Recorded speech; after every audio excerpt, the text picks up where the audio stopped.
Alright everyone, I want to do a quick clip here in this segment of a comment that I got in the last video about how did I determine what I'm looking at and what to do with it, or how to identify it. So, like the big block, for instance. What I did was originally, you remember in the video before, I mentioned if you Googled that number that was on the side of the case, you would get a response of, well, this would be first on the list. This came from the Philco, one of the Philco websites, I think. And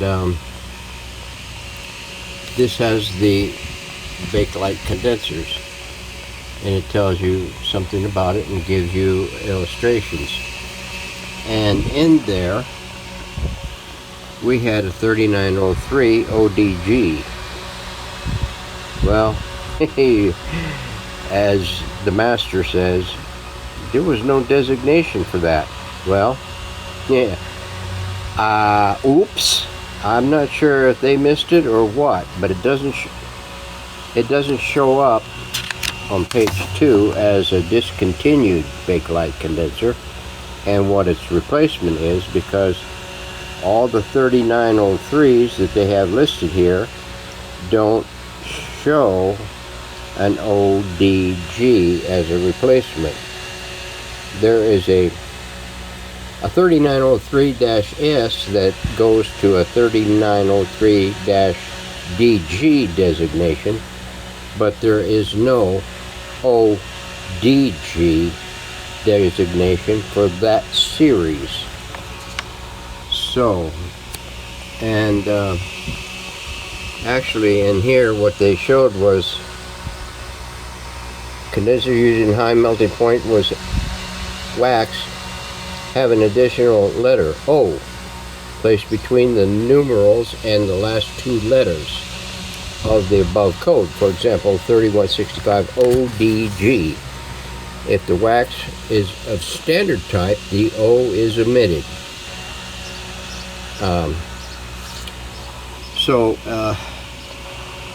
That one there was working voltage is 600, and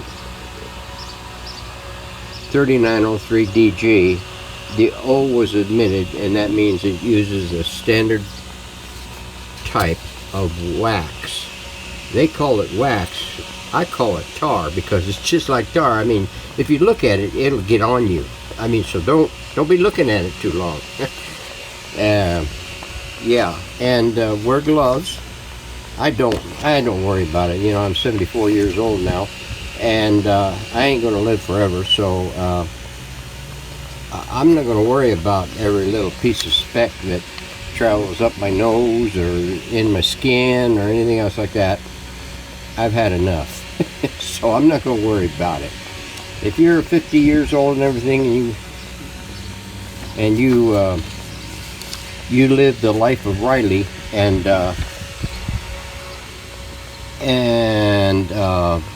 didn't eat dirt or play in the sand, or you know, sucked up a bunch of dirt, or drank from a garden hose, or you rode in the back of a pickup truck with no seat belt or anything to hold you in, well, you probably should wear gloves and watch out for yourself, because you're liable not to make it to 74. Because I've noticed people that are born after the 60s, usually, or after the 70s, maybe after the 70s, they're a little iffy, I would say. Not in a bad way, but they seem to have medical problems quite a bit. And that is, I don't know, it's probably from maybe too much protection or something. Now, as far as resistors are concerned, like this big ass son of a gun right there, and some of these other These are what they call carbon comp resistors, or carbon composition resistors, and they use them just about everywhere. Now, remember what I said about this little gizzy thing. It had cracks in it. Well, you see, there's others in there that are like that in there, and they will crack too. Now, I don't know if this one here cracked because of heat. I'm thinking that's what it did. And they will crack on you. Some carbon, these here, will crack also. So don't rely on just your meter to tell you if it's out of tolerance or beyond the tolerance ratings. Use your eyes too and look it over really good, as good as you can without having to desolder the thing and going that far. So and those fall in this category right here. Here is the color code chart for the resistors. Well, actually for capacitors also. They share the same color designations to a point. And look them over and see whatever it's break a fracas. So, and then here it tells you carbon, film, and radial tubular resistors. I don't know if I guess radial or tubular resistors, I guess you could call those dog bones, although they don't call them dog bones here, but I think the people gave the name dog bone to it because they resemble the dog bone, the shape of a dog bone. Over here is your micas, and there's various kinds of this depending on whether or not what they were used in or for. These here were JAN codes. I think JAN means Joint Army Navy and codes, and this will give you an idea of what you're looking at and how to read it for values. Keep in mind that if you're going to need probably a special meter to read these. Some meters will, like that IoTech or whatever it is, will have a setting on there for reading capacitance, but you'll have to make a slight adjustments for corrections of what the meter is seeing before you load it and after you got the device connected to it. In certain cases you might have to disconnect one end of the device or of the component in order to get an more accurate reading. Remember that if you go and you read any of these resistors in here and they're like jumpered across two pins of the same tube lugs, or lugs of the same tube socket, and remember to pull the tubes out, because you might be reading additional values from the tube being in place and going across the two pins. So here's tubular encapsulated RF chokes. Here's how you read those. Here is the hookup wire, the suggested hookup wire color codes.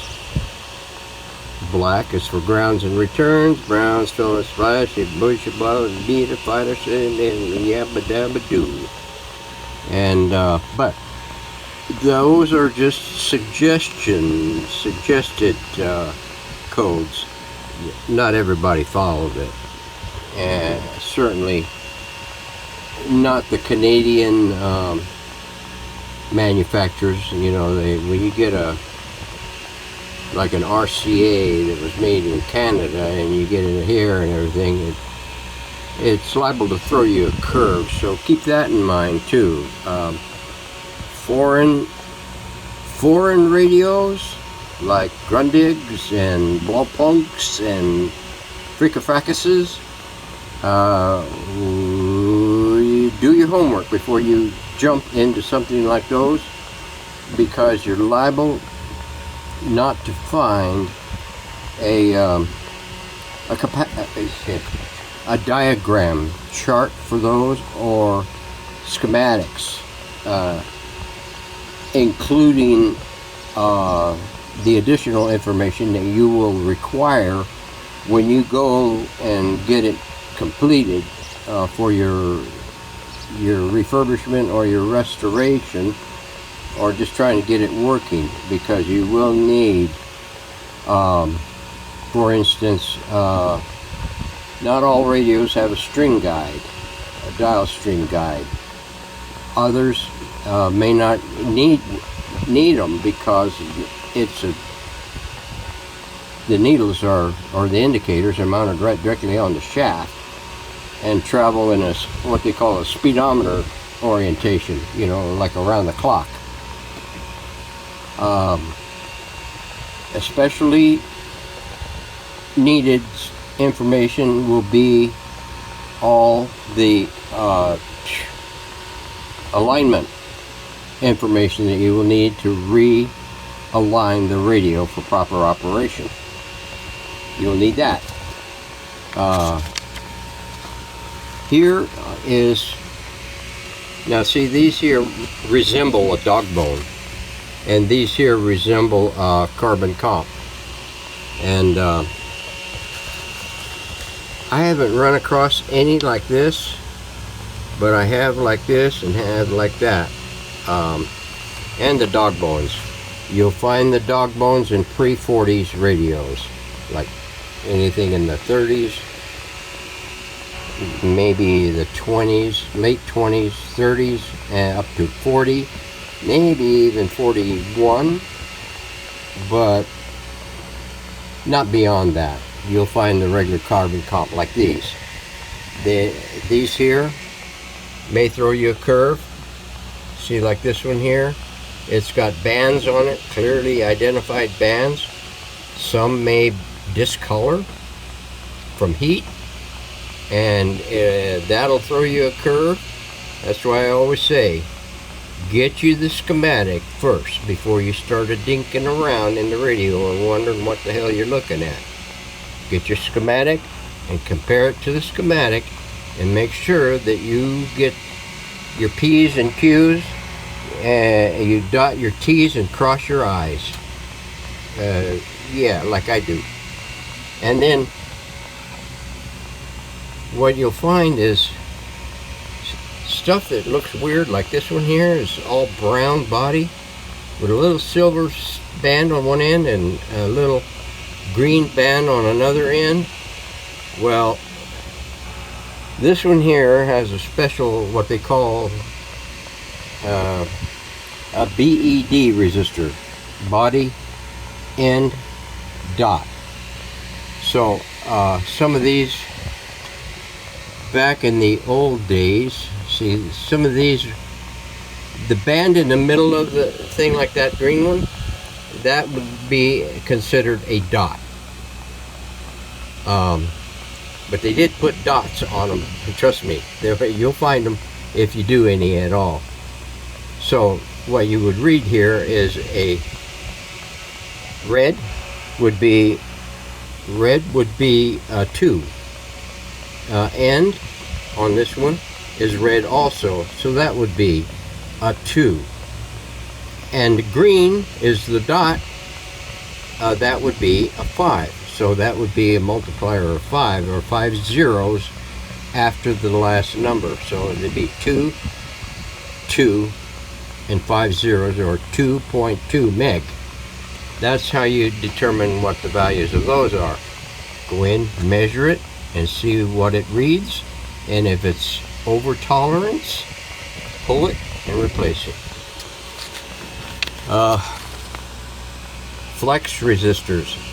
Once in a while, you're going to run into one. I don't remember the last one that I ran into, but it's been, I don't know, maybe a year or more ago, a year and a half ago. Some offbeat brands, yeah, I don't know if you call them offbeat brands. I think Silvertone, some of the others, Coronado, or believe me, you'll run into some of those, and they'll look weird, and you won't have an idea what it is. Well, this is showing you how to read it. It's similar to the body end dot thing, but it's totally different. A is your first figure, B is your second figure, and C is your third, or your multiplier. Here is what one of those flex resistors look like. Body, end, dot. Now how can you tell which end is the body and which is, well, because the end will always have a color on it. So turn it to the right, and this first one will be body, end, dot. So that's how you read those, if you can. I found that some of these flex resistors are handling so much heat that they'll start to discolor, and you won't be able to tell what they are. That's why I say, get you the schematic. It'll tell you what that value of that resistor was whenever it was designed, and make the comparison to it then. And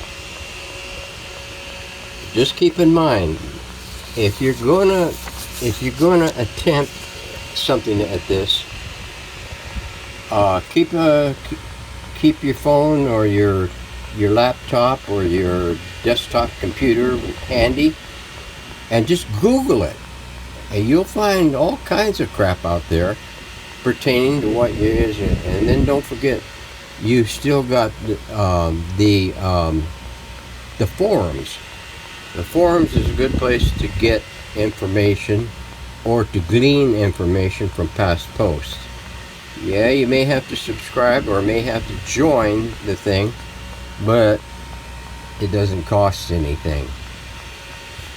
Unless you want to go to, unless you want to go to Radio Museum website and join them. I think it's $25 and get accepted. And because not all information is offered up free, but they still offer quite a bit of information to you as a guest.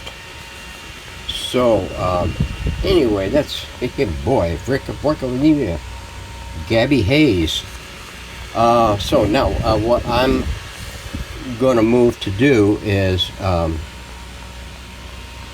this speaker. I got to wondering last night. This here is 20 gauge wire. Now I'm thinking that I researched this wire and its ability, what its capacity to handle is, and I've come up with a preliminary of 3 amps, and whatever this voltage is, 3 amps. Now I'm thinking, you see the difference in size? Now this one here has a lot more insulation on it, and this here I think might be 18 gauge. This here is 20 gauge.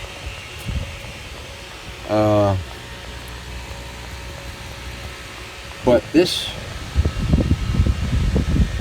field coil is taking a load on it, and it does get pretty warm. So I'm just kind of wondering if this wire here is going to be able to handle that load, or that power requirement. So I'm thinking about, now I don't have any of this wire in yellow, so I may have to take this and do a another mod to this thing and get it sized up so that I don't have to concern myself about this thing getting superheated. So I'm going to be doing that. The rest of the stuff is in.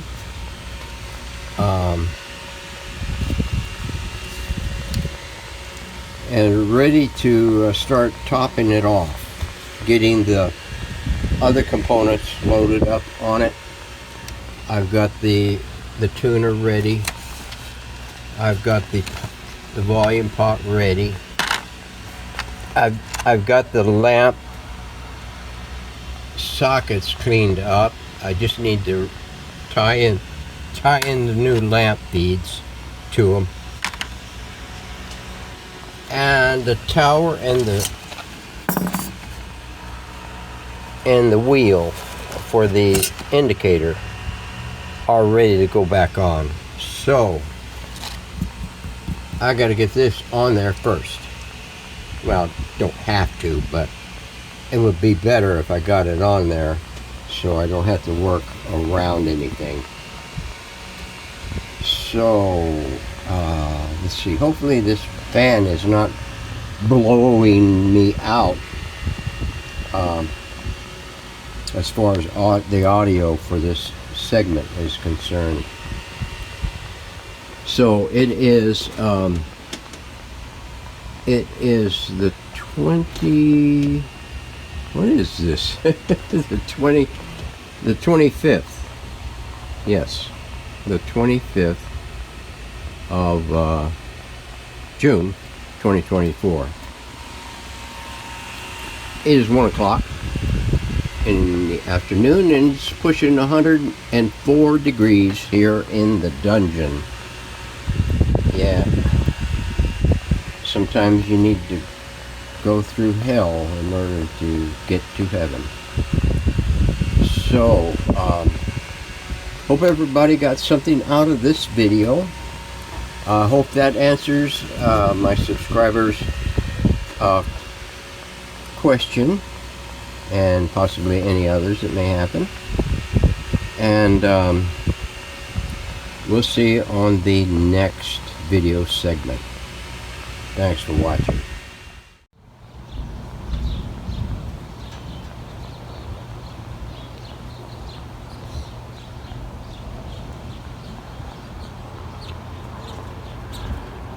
Time to make the donuts.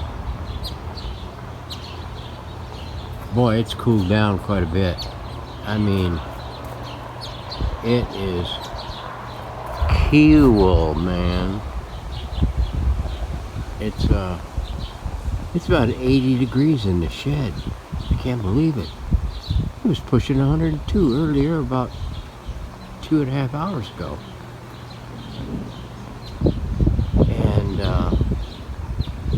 We did get a little dripple dropples here and there, and we're going to get back to what we was doing. What was we doing? Had to break and go in and get my taco stuff going. We're gonna have tacos tonight. Taco Tuesday. Hey. Okay. We got the speaker changed over, and we got it mounted and we got it in. Now all I got to do is put that Wookie,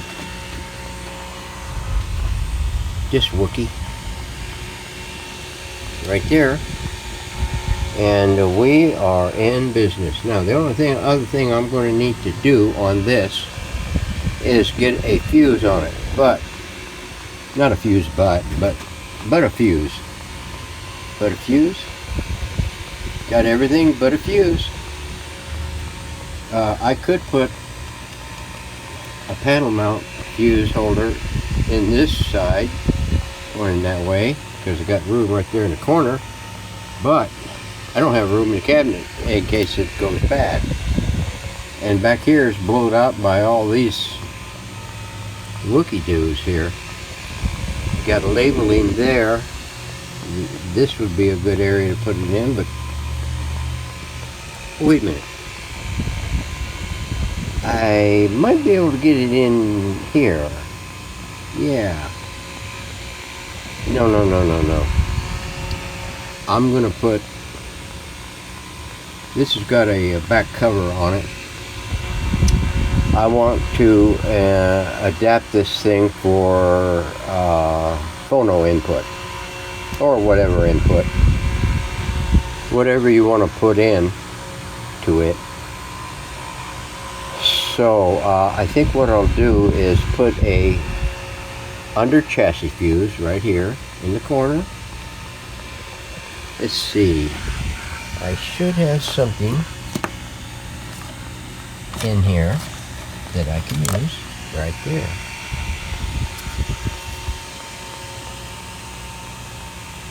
Isuifs fuse. Yeah, that will work. That will fit right there in the corner. So we're going to do that, but we're not going to do it right now because I want to get this Wookie in there and get a cord on it, and I need to get the rest of the, I need to get the tuner mounted up, and then I can load the tubes. I'm going to have to get the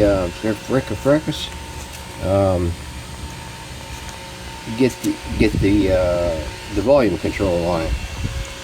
So let me get to that. It's about 3:45 in the afternoon, still Tuesday, and because I want to go in there before I start munching on tacos. So stand by. Okay, everyone, a moment of truth. Today is Wednesday, the 26th of June, 2024. It is 10 o'clock out in the dungeon. It's getting there. We've got the temp cord on there. We've got my meter hooked up to it. We're going to check its reading on the I think it's the number, what number is it? Okay. We're going to check it across the first capacitor of the line. I think that's number 48, maybe. No, maybe it's 49. Double check. 49, yeah, 49. The one thing I went through before we did before we considered anything, just to double check my sketching and my connection. What I did have that was a mistake was this number 22, that funny looking domino cap that I told you, and I replaced it with a current mica, silver mica. I had it hooked to the wrong lug. It was supposed to hook to this lug over here. So that there was about the only thing there was of it. I didn't bother putting the fuse in it yet, and I got the connections on the volume control backwards.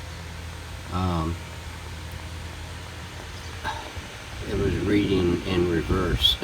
I turn it up and it would go down, and the values would go down, and I turn it down and the values would go up.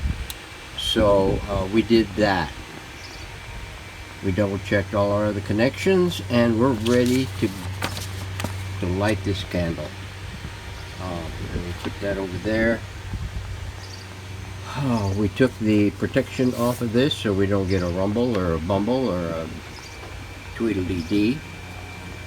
We mounted the knobs back up on there so there's no influencing from my aura. And I still got it yet to get the dial indicator up and the dial band on there. It's curing right now. I've got it cleared so that it doesn't tarnish up anymore, and it will be able to be cleaned with just a damp microfiber. And then I got to string it up. Now, what else was there? We've got the antenna stood up in the back, and we got the shortwave antenna mounted up on top of it, and we got it gaitered in. Anything else? No, I don't think that is it. So what we're going to do is we're going to bring it up on the Dumb Boy Junior there, 75 water. We got it in the isolation transformer. We're checking out what it's going to be drawing. 119 volts from the line so far. No, that way, yeah. So 15. Let me fire this meter up. Boy, I tell you, everything seems to be in the way at times. You just know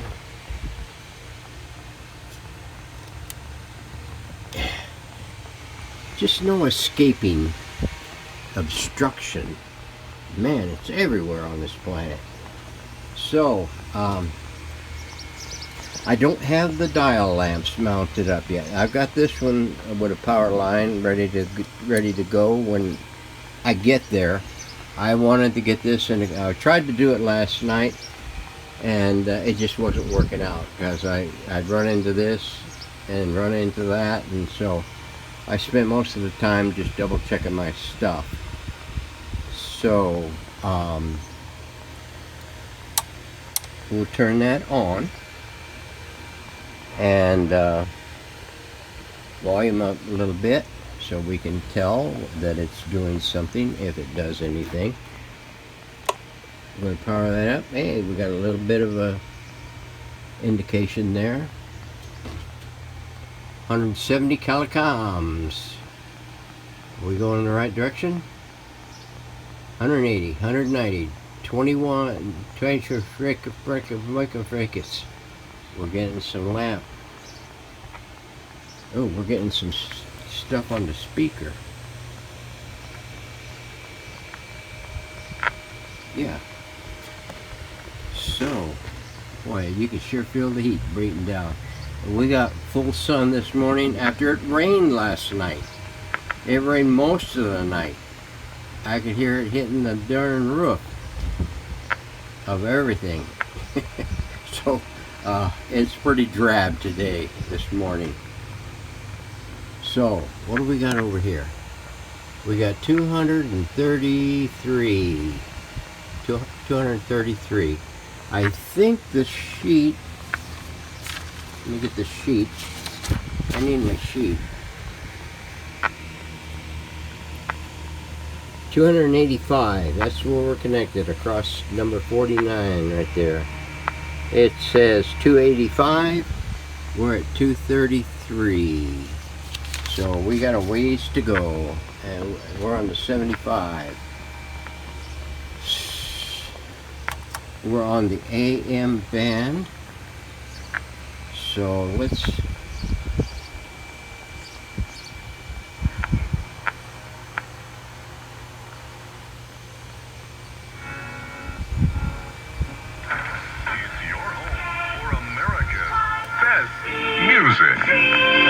WIBC.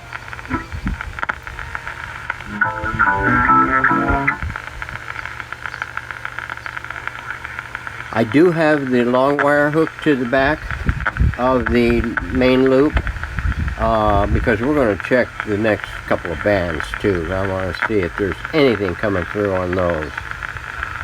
So let's go. It was like Cal has good basketball players? Really? Like I heard of Jason Kidd, but I didn't realize it was like a thing that happened more than once. Everybody, of course, already knows they're one.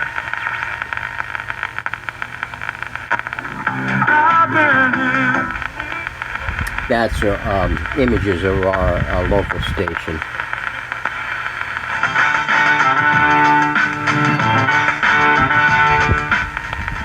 That, I think, is our old ESPN affiliate, but out of Sedona.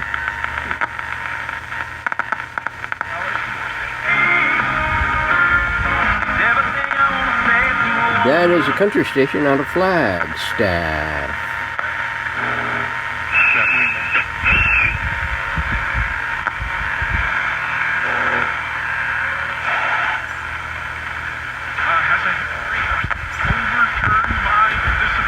I'm not sure where that one is.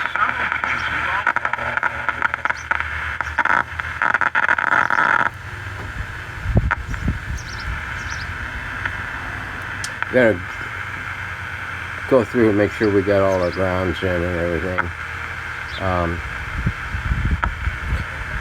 But we do have some clouds up here, and there could be some lightning on it. But although that doesn't sound like lightning.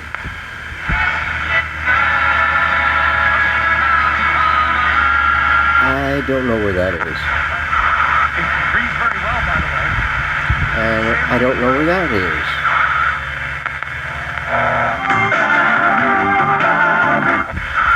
Okay, that is our local station up at the top in the attic. And that's at the end of our broadcast band. So, let's turn it down a little bit. We'll go back on the police band and see if we got anything going with it.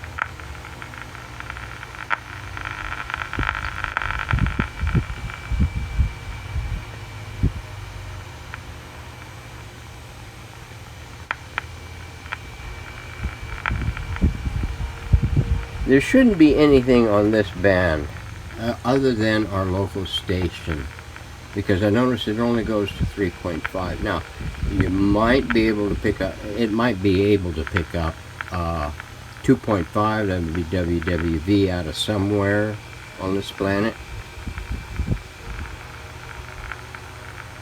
But that would be about it, and our local station. That's our local station. And there might be some drifties that come in later tonight. So let's go up to the shortwave band and go back up.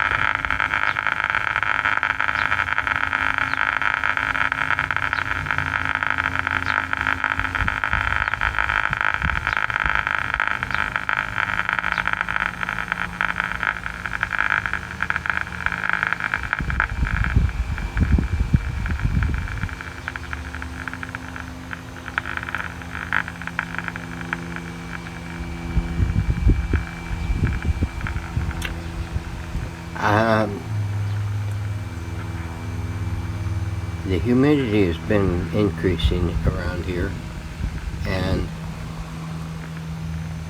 there might not be it might not be able to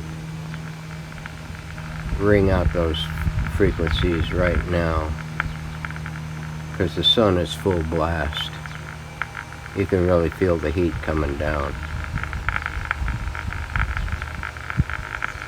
Now,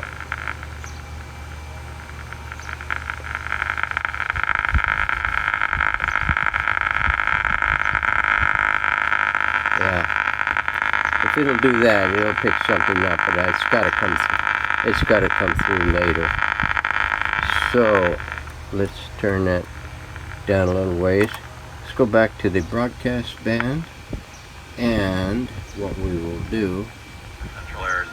The Verde Valley is a special place I grew up in. My wife and I raised our family. I wanted to keep the Verde Valley special. That's why I'm voting to well, stay the hell out of politics. Alright, so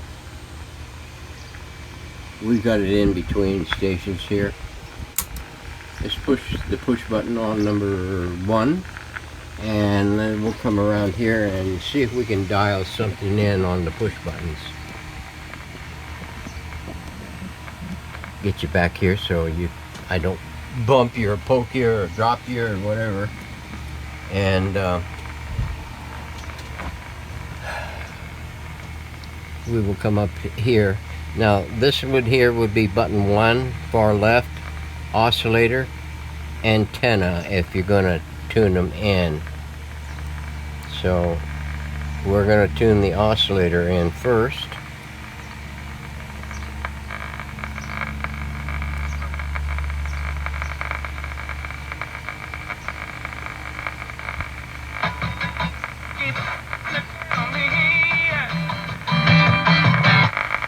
Details, visit matforce.org. This message brought to you by MatForce, building healthier communities. There's that. People wait all year for the customer appreciation event at Reese's Tire and Automotive Tire Pros in Conwood. Save big on tires, rims, lift kits, services, and more. Our 134 AC service reduced to $169.99.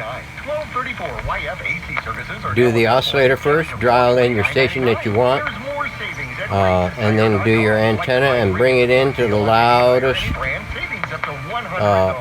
volume you get.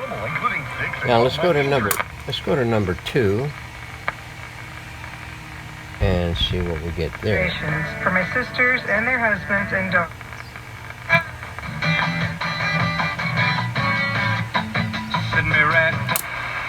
I want to make sure I don't get a strike, because they will strike me. So let's go to number 3. 1, 2, 3.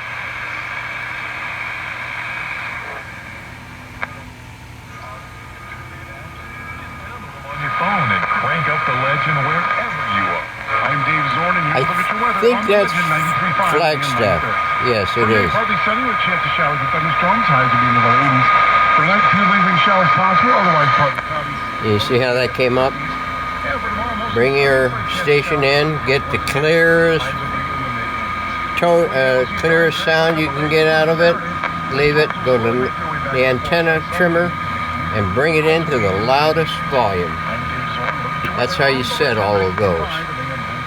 So, I still have more work to do on this chassis. Let me pick you up here. I still got to do a little bit more work on this chassis. I got to put that fuse in it. Wind up a couple of other little tidbits. Get the lamps up here. Get the dial indicator on it, and I still got to align it. But first, what I'm going to do is I haven't checked any of these tubes yet, and these are the original ones that came with the radio. I need to get them on the tester and get them checked out to see whether or not they're iffy, or they're strong, or they're okay. We'll get rid of the ones that are iffy, and we'll bring in some better tubes.